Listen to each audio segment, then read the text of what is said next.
My mother-in-law's words sliced through the air as we sat in the restaurant, the aroma of the lavish meal before us tainted by her disdain. "Do you truly believe there's a place for you here?" she added, a smirk playing on her lips.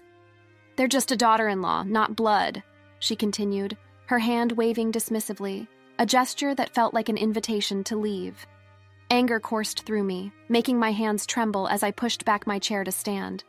But before I could exit the room, she halted me with a raised hand. "Wait, what about the bill?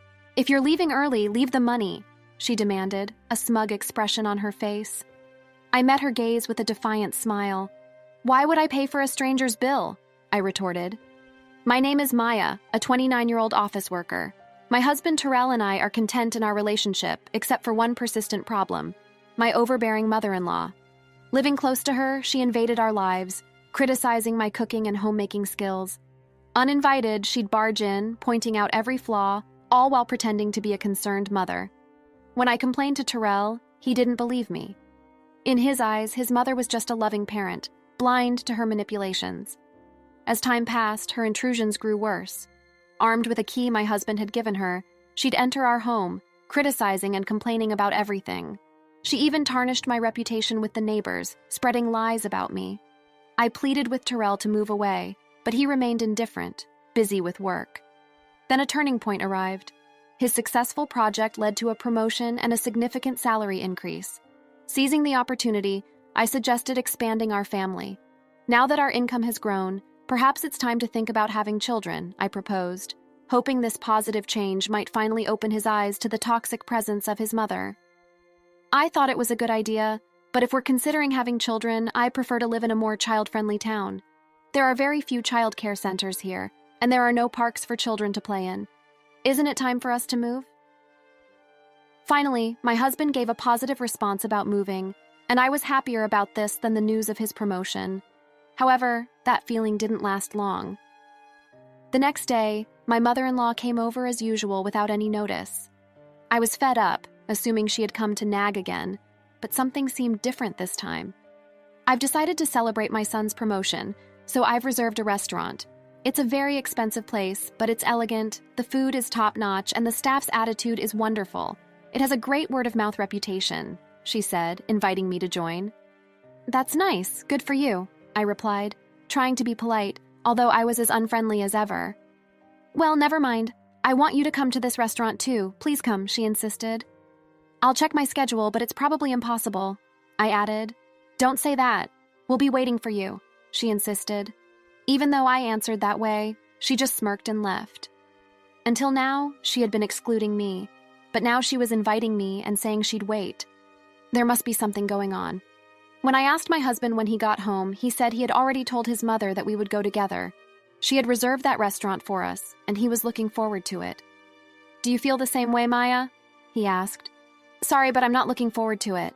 I don't know how much money it will cost at such an expensive place. I don't want to go. Just say I have urgent business and enjoy yourself," I replied, feeling apprehensive about the situation. "Why are you thinking so negatively?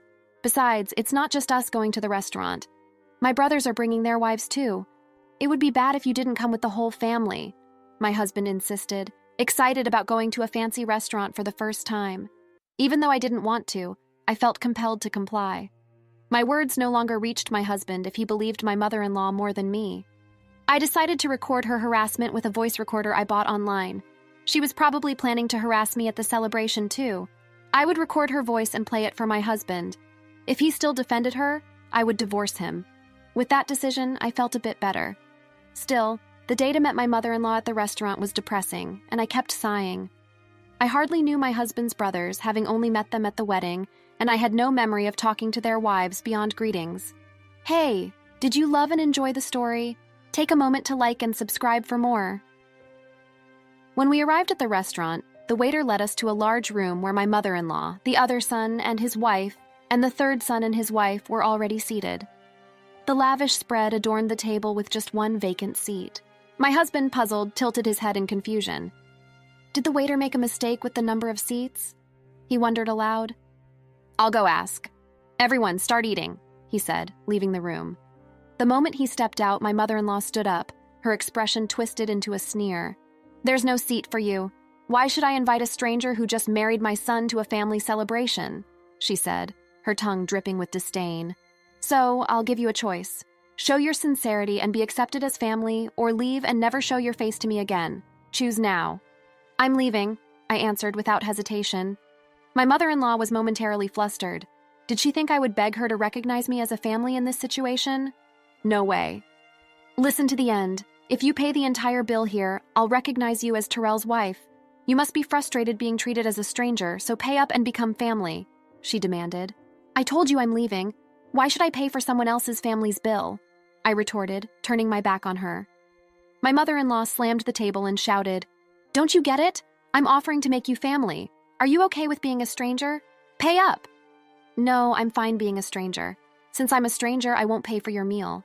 Goodbye, mother-in-law, I said, and I left. She chased after me, but by the time she reached the entrance of the room, I was already at the exit of the restaurant. When I got home, thinking I'd email my husband, he returned within 10 minutes. The waiter said the reservation number wasn't wrong, and my mom was causing a scene, he said. It seemed like my declaration that I was fine being a stranger had also said something about the eldest son's wife and the third son's wife. They had previously fought. Enduring harassment silently was the only option, but seeing me talk back made them realize they could do it too. In their momentum, both of them left, and our husbands, the eldest and third sons, hurriedly followed suit. I had braced myself for complaints from my mother-in-law, and sure enough, within 3 hours, the phone started ringing incessantly. It was so disruptive that I eventually blocked the calls. However, one call managed to get through from an unknown number. Hello, sorry for calling so late. Is this Maya's mobile phone? The man on the other end identified himself as a police officer from the nearby police station. He informed me that after being left alone, my mother-in-law had tried to eat what she could and subsequently attempted to make me foot the bill. Later on, however, the restaurant staff, already disapproving of my mother-in-law after the earlier disturbance, declined her request. They believed I wouldn't return to pay after leaving in anger. Ignoring all her calls, my mother-in-law was then suggested to pay by card, but she lacked a credit card and hadn't brought enough cash to cover everyone's meals. In a desperate bid, she tried contacting other family members to cover the costs, but no one responded. Frustrated and cornered, she started yelling, blaming me entirely for the situation. Her anger escalated, leading to a scene where she damaged expensive vases and flower pots at the restaurant. This chaos prompted the restaurant to call the police. The responding officers managed to calm down my furious mother-in-law, but she adamantly refused to accept any wrongdoing. The restaurant not only went unpaid, but also was burdened with a troublesome customer. They sought help to escort her home. Feeling guilty about ignoring a call from the police, my husband and I reluctantly returned to the restaurant. Upon our arrival, my mother-in-law was being pacified by the police. The moment she spotted me, she raised her eyes and, crossing her arms, screamed, "You're good for nothing. This situation happened because you didn't pay the bill. It's natural to help your mother, isn't it? Pay up now." I was utterly astonished when my mother-in-law uttered something almost threatening, even with the police present. They had clearly stated that if no one took her home, they would either escort her to her in-laws' house in a patrol car or arrest her for dining and dashing. Please take her away, arrest her, or whatever it takes. Just make her take responsibility, I said, my voice cold and resolute. Mother-in-law's eyes widened in shock at my words. How could you say something so cold? I can't believe it. Just pay up. It's bad luck to have a family member arrested, she pleaded. I don't care. I'm not family, and I don't want to get close to someone who's talking crazy and causing a scene, I replied, attempting to leave the restaurant and let the police handle the situation. However, my husband, who had remained silent all along, glared at me. I understand that what was said and done to Maya was terrible, but is it something bad enough to be arrested for? He questioned, defending his mother. You're missing the point. She's in trouble with the police because she dined and dashed and caused a scene at the restaurant. I have nothing to do with it. Or are you saying that I'm the one at fault for not paying for 6 people's meals even though I didn't eat? I retorted. My husband fell silent but walked past me toward the police and the restaurant staff. I knew what he intended to do. Anticipating his actions, I called out to his retreating, "If you're going to pay for her meal and compensate them, we're getting divorced. Think about that." My husband didn't respond to my words and silently took out his wallet. I sighed and left the restaurant, walking the familiar road back home. I started packing my essential belongings, preparing to leave.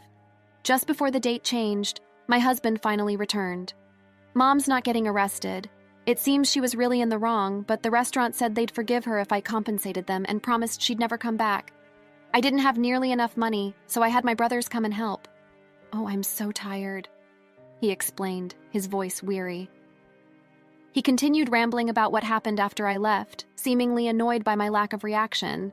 Then he approached me, noticing my packed bags. "Hey, what's with these bags?" he asked, puzzled. "I'm preparing to leave the house because we're getting divorced. I told you that if you defended her, we get divorced. You're not going to say you didn't hear me, nor are you," I replied firmly. My husband looked down at me, his eyes wide with astonishment. Then he raised his gaze and began to yell, "What's going on? Today you've been acting strange all day. I understand that Mom did something terrible, but why do we have to get divorced?" he protested. "I've told you I'm being harassed, asked, and even with evidence and other people's testimony, you still choose your mother, who was almost arrested over me. Is it strange that I want to divorce someone like that? I've had enough," I said, resolute. My husband continued to say various things, but it all went in one ear and out the other. I prepared to leave the house and made preparations for divorce. The next morning, I immediately went to get the divorce papers. When I signed and handed them to my husband, he made a big fuss about not wanting to divorce. However, when I mentioned involving a lawyer, he reluctantly signed, and I submitted the papers right away. Finally, I was able to return to being a stranger. Afterward, my husband moved out of the house and went to live with his parents. He had relied on me for most of the housework, so he couldn't manage it himself. As a result, the house became a mess. Disliking the dirty house, he canceled the apartment lease and decided to return to his parents' home. Additionally, the eldest and third sons faced similar outcomes. On the day when my husband called his brothers to help with the compensation, they each had a big fight with their wives. The wives protested that they didn't want to pay for something that was their mother's fault, but the brothers used their savings to assist their mother without consulting them. Moreover, the brothers believed their mother-in-law's words, thinking they might get arrested because of their unreasonable wives. Their love cooled at the sight of them belittling, and they were immediately confronted with the prospect of divorce. Both of them returned to their parents' homes, refusing to do housework. In the end, the mother-in-law and her 3 childish brothers also returned to the in-laws' house. Thanks to the situation, they became a subject of mockery among the neighbors, who spread the word that all the brothers were abandoned by their wives. Mother-in-law dismissed these rumors as nonsense, passionately defending her sons and blaming their wives for their failures. The husbands, hearing the story, smugly nodded, convinced that divorcing them was the right decision. However, my relationship with the neighbors remained decent, and nobody believed these tales. They were aware of their mother-in-law's nasty personality and kept their distance, quietly laughing at her. Mother-in-law became known as a failed mother who couldn't educate her sons, while the husbands gained a reputation in the neighborhood as mama's boys, who defended their mother instead of protecting their wives. Despite the furious attempts of my mother-in-law and my husband to contact me, I changed all my contact information and moved to a new house. In the end, they couldn't find us, and they lived their lives constantly complaining. Since I'm no longer involved with my mother-in-law and the others, my days have become enjoyable. Being free from the stress of dealing with her is a significant relief, and making new friends has also been wonderful. In fact, during the divorce process, I bonded with the ex-wives of the eldest and third sons over our shared grievances about my mother-in-law. Now we often go out for meals and enjoy shopping on weekends. They've given me such wonderful friends I might even have to thank my ex-husband. The day after tomorrow, we're all planning to visit a new cafe. From now on, we can do what we want. It might sound obvious, but it feels more liberating than ever before. I want to lead my own life without getting involved with such toxic people, and I am genuinely grateful for the friendships I found. I believe I would still be living alone if it weren't for them. The reason I'm not lonely now and the reason I can live happily is all thanks to them. I'm truly thankful, and I hope this relationship continues forever. Did you enjoy the story? We'd love to hear your thoughts. Thanks for watching, and don't forget to leave a comment and subscribe for more content like this.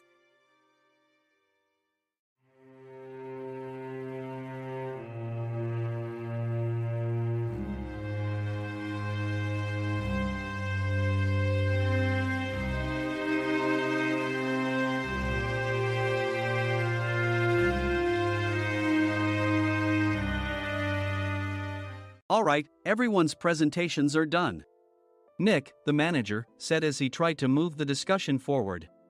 Excuse me, I haven't. I recently found out something. Nick interrupted me and began to speak. There's apparently someone in this department who didn't graduate high school and is just a part-timer. Meetings should be for employees only. Absolutely right. His lackey, Mike, of course, agreed with Nick. I'm leaving. After leaving the meeting room, I started to shut down my computer. I noticed that an email had arrived, not in my personal inbox, but in the company's shared email. Thinking, there's no point in speaking up, no one will listen, I went home quietly. The next day, I heard a commotion from Nick's desk. He was staring at his computer screen, his face pale. Nick? Is something wrong? Mike looked at the screen with him. And he turned even paler than Nick. Why is he so angry? Knowing the reason for Mike's distress, I thought to myself, serves them right. My name is Adam. My mother passed away when I was in the 9th grade, and I was raised by my father. Well, you could hardly call it being raised. After my mother passed, my father changed. He drowned his sorrows in alcohol, and though he still went to work, he squandered our living expenses on horse racing. Because of that, I had to start working part-time as soon as I entered high school. Every month, I went to the convenience store with bills in hand that couldn't be auto-deducted from my father's account. Even though I endured it because I didn't want to be alone, I reached my limit in my 2nd year of high school and dropped out. I found a live-in job at a distant inn. Thank you for everything. The day I left home, my father, still staring at the TV, spoke. Take care. That was our last conversation. Back then, 18 wasn't the age of majority, so I needed my father's permission to work, and I couldn't hide my place of employment. Yet, my father never visited me even once. I kept working just to survive, and before I knew it, I was 42. Years of hard work paid off, and I was transferred to the headquarters. I was thrilled to be recognized by the company, as I thought I'd be working in the field until retirement due to my lack of formal education. Listen up. Our work can change the future of our employees. Don't drag us down. On my first day after the transfer, Nick, dressed in an expensive suit, spoke sternly. There was a reason for this. Our inn was located in a prominent tourist destination, known so well that everyone in the state could sing its commercial jingle. At its peak, we had 5 locations within the state. But that was long ago. Due to financial difficulties and aging facilities, only the place where I had worked for many years and the original establishment remained. I was prepared to lose my job anytime, but now there was a glimmer of hope. With the rise of social media, the tourist area where the inn was located started gaining attention again. Depending on how hard the sales department, where I was transferred, worked, we could either thrive or be forced to give up this prime location to the new hotel chains continuously popping up. For Nick, who had switched careers from another industry to strengthen our sales, this was a battle he couldn't afford to lose. I understood why he had to be strict. I will do my best. Nick sneered at my enthusiastic declaration. Did you not hear what I said? I'm sorry. I thought I was listening carefully. Out of habit from years of customer service, I apologized reflexively, though I had no idea what had offended him. Someone was watching me with a smirk. In this department, there are those who are expected to excel and those who have been shoved here because they have nowhere else to go. You are the latter. It was Mike, the section chief. He's 7 years younger, at 35. But he was called to headquarters much earlier than I was and had been moving around within the headquarters ever since. I'm not jealous, but I can't accept that he's my boss. Graduating from a prestigious university, he has an unusually high pride and caused many problems as a newbie, making things very difficult for me when I was the front desk leader. When I found out Mike was transferred to the sales department a month before me, I was disheartened. Mike is right. With just a middle school diploma, there's not much you can do. Don't even think about achieving results. As if I didn't exist, Nick remarked, I'm thirsty. Mike eagerly ran to the coffee maker. It seems Mike is Nick's lackey. I regretted being happy about my transfer to headquarters, wishing I had stayed on site forever. Send a direct mail to every company on this list by the end of the day. Nick only assigned me tasks that even a new graduate could handle. What? There are over 1,000 companies. You want me to send to all of them by today? Yes, if you and your fellow misfits split the work, even those with nowhere else to go should finish by today. I glanced at the employees typing away expressionlessly. They were worn out from customer service, only thinking about leaving on time, or were women reassigned after having children, with zero motivation for work. Even Sam, a new graduate from the same university as Mike, who was supposed to be among the expected achievers, had no enthusiasm for the job. Having joined the company wanting to do customer service. I don't care what they say, I plan to quit any time, he said. Only Nick and Mike were highly motivated, making all the decisions between the two of them. I originally only wanted to work at the inn to survive and had no particular attachment to this job. I swallowed my words, thinking I had no right to reprimand them. About a month after the transfer, Nick told us with a frustrated look. To commemorate the 50th anniversary, we've decided to create a plan exclusive for one group per day. Originally, Mike and I were supposed to come up with it, but our president, Mr. Thompson, insists on hearing everyone's opinions. So, you all get a chance. As Nick explained, Mike began handing out prints. Make sure not to embarrass Nick. If your ideas are half-baked, you'll have to redo them. It seemed that they had printed his handwritten notes by Mr. Thompson, which included several questions and a section for free responses. It made sense why Nick had to seek our input, given that all responses had to be submitted to Mr. Thompson. We were given a week to think about it, and a meeting was scheduled to compile our ideas. My plan is to let guests enjoy both the old and modern America. Nick began the presentations. Guests would watch a master confectioner at a nearby traditional sweet shop make sweets in front of them. The welcome drink would be premium tea in a bottle. Nick's plan was certainly attractive. After his presentation, Nick called on us to present in the order we were seated. Just as I stood up for my turn. All right, everyone's presentations are done. Excuse me, I haven't. I recently found out something. Nick interrupted me. There's someone in this department who didn't graduate high school and is just a part-timer. He was likely talking about me. I joined the company as a part-timer and was made a full-time employee when I turned 20.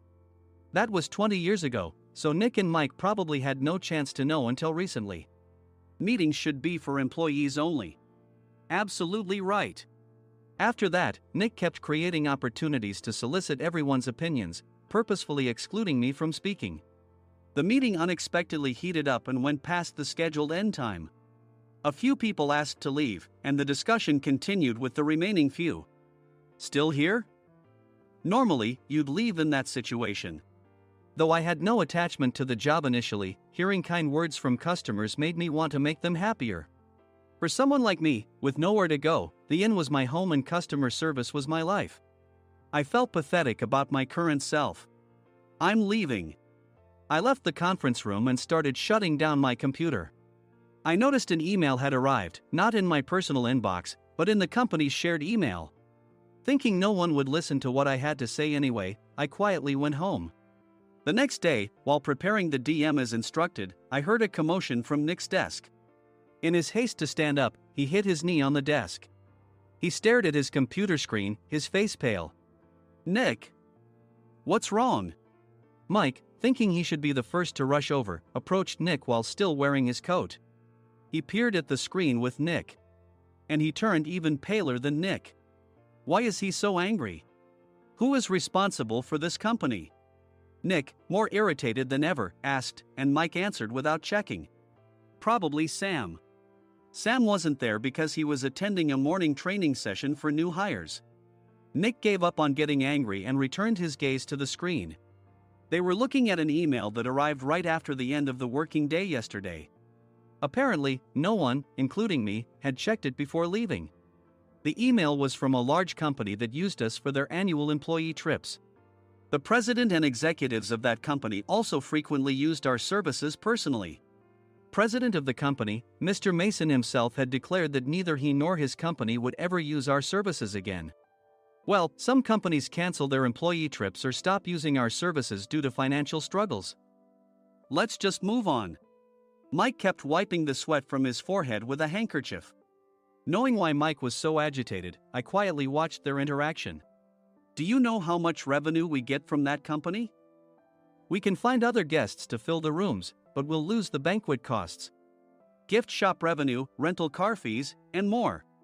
Moreover, the gifts were supposed to be prepared by the traditional confectionery shop involved in Nick's proposed plan. If it's known that we incurred such a huge loss at this critical time, Nick's position in the company would be jeopardized. Nick took a deep breath, seemingly trying to calm himself. All right, Mike.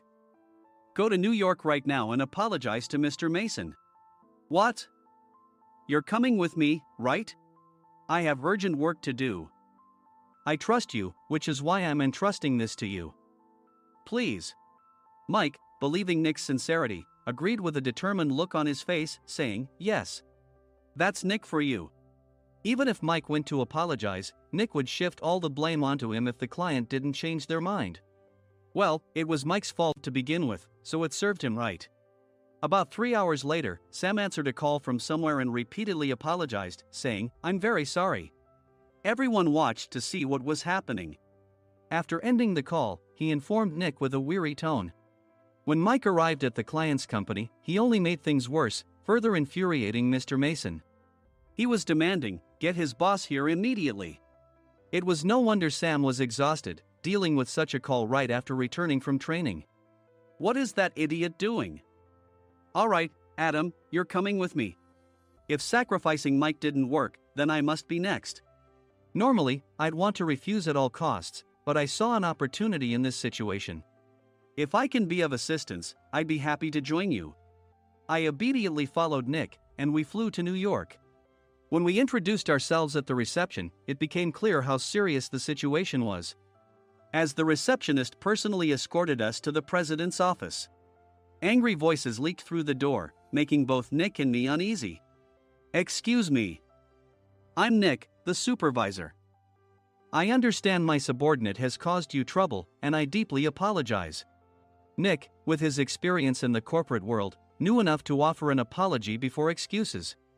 However, his customer service skills left much to be desired. I sighed as I saw Mike trembling like a small dog in the corner of the room. What kind of training are you giving your subordinates? Mr. Mason glared at Nick with a red face. The intensity of his gaze made even Nick take a step back. Regrettably, I joined this company only 2 years ago and was unaware of Mike's issues. I should have identified his shortcomings sooner. Indeed. I should have realized sooner. No sensible person would come to apologize and then give a lengthy presentation on the drawbacks of not using their in. Nick froze, his mouth slightly open.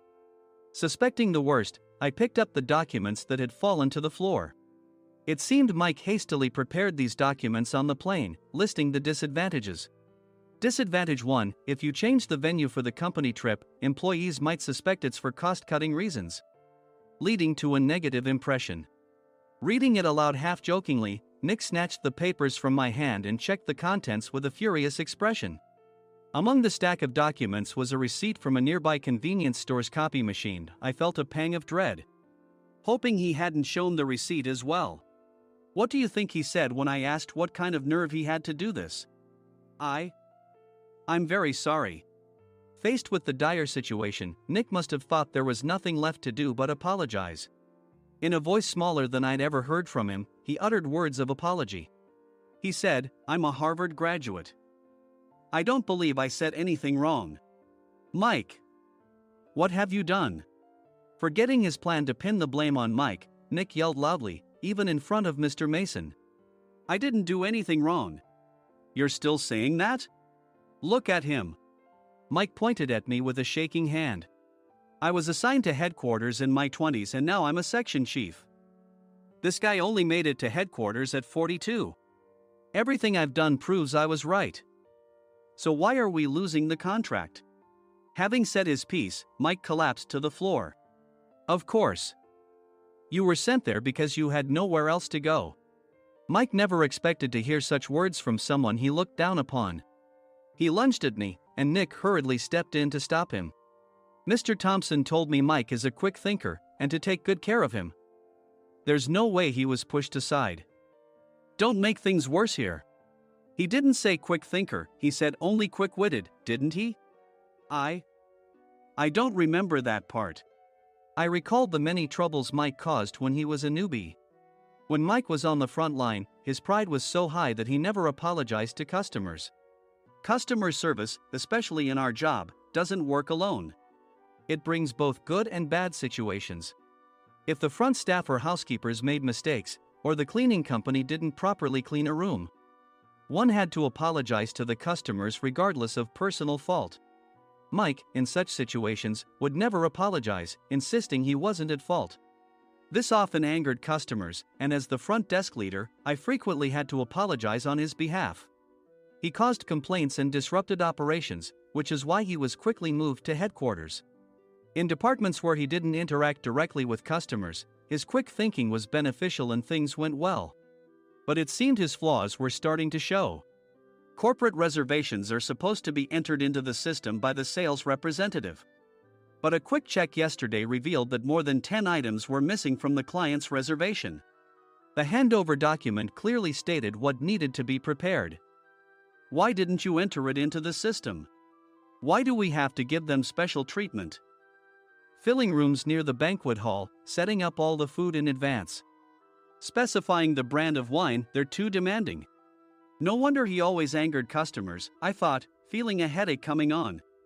Grouping them in rooms near the banquet hall is for our benefit too. It makes it easier for the staff to set up beds and serve breakfast since everyone's schedule is synchronized. As for the other requests, Mr. Mason suggested them to lighten our load. I didn't know that. Nick finally seemed to realize that Mike was the one who had angered the client. What did you say to them? I just told them we wouldn't give them special treatment anymore. We shouldn't waste effort on things that don't bring in money. I was utterly exasperated at his lack of understanding of customer service. Of course, we shouldn't comply with unreasonable demands. But carrying over successful practices from past stays makes customers feel remembered and enhances their experience. Good memories encourage repeat visits. That's part of our job. I looked down at Mike, who was sitting on the floor. In our job, nothing is a waste. Mr. Thompson likely moved you to the sales department, hoping you'd finally understand this. How do you think he feels now that you've failed to meet his expectations? Mike, tears in his eyes, fled the president's office. I was amazed he still hadn't apologized. You have it tough, Adam. It's okay, we're all employees of the same company. I deeply apologize for this disrespectful incident. Especially after all the care you've shown us. If it weren't for you, Adam, I really would have stopped staying here. When I heard you were moving to the sales department, I was willing to reconsider if you handled it. Seeing us talk so amicably, Nick's face contorted. Do you two know each other? Adam's service is excellent. I always requested him specifically. Normally, we don't accept specific staff requests, but we made an exception for Mr. Mason, adjusting my shifts accordingly. He had personally stayed at our hotel just before my transfer, and during casual conversation, I mentioned, I'm moving to the sales department soon. If I hadn't told him then, things could have been much worse. Please continue to take care of us. I look forward to it. On the return flight, Nick awkwardly offered me a can of beer. It's still working hours. Of course, I had no intention of forgiving him for a single beer. Nick might try to pin everything on Mike and avoid any consequences. While pondering this, a startling fact came to light. Nick, the tea bottles for the plan have arrived. I handed Nick a bottle labeled with our inn's name. They look good. What are you talking about? These are plastic bottles. I had assumed we would use the trendy, high-end bottling tea. But what arrived were ordinary plastic bottles of tea with customized labels. The only unique aspect was the label, which had the inn's name, making it look customized. Upon further investigation, I discovered that a substantial amount of money was set to be paid to the tea company. It was priced like bottling tea. Does this plastic bottle really cost $100 each? The tea inside is specially blended for us. The extra cost is for that. Wouldn't it be better to use another tea company? Or is there a specific reason we must use this one? As Nick continued to make excuses, I showed him a printed email. I informed the tea company's president, Mr. Mitchell, that we discovered irregular payments and he confessed. He said you two were high school classmates and planned to split the extra money.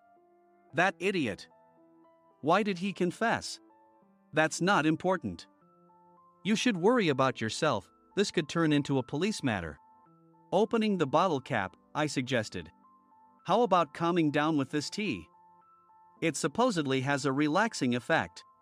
Nick drank the tea frantically. In the following days, decisions were made about their fates.